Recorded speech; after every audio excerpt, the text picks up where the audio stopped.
les problématiques de terrorisme à travers le monde sont les mêmes.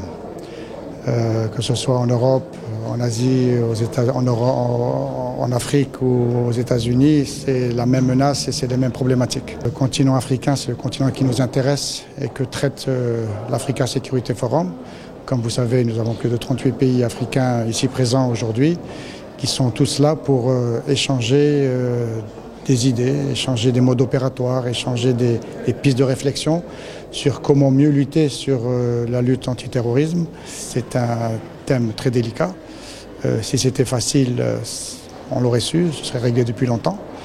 Mais les réseaux changent continuellement.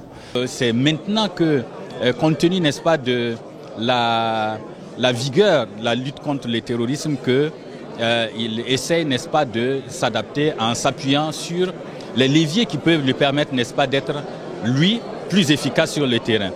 Alors moi, la question que l'on peut se poser, une question centrale, lorsqu'on parle aujourd'hui justement de ces menaces nouvelles, c'est de savoir comment des États qui n'ont pas gagné la guerre sur les menaces anciennes, classiques, peuvent-ils gagner la guerre contre, n'est-ce pas, les menaces nouvelles.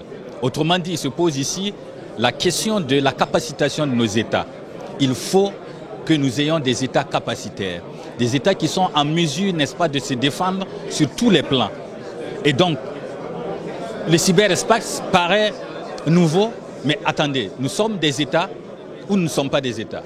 Il n'y a pas de quasi-État, il ne devrait pas en avoir. Les États doivent pouvoir s'assumer sur tous les terrains.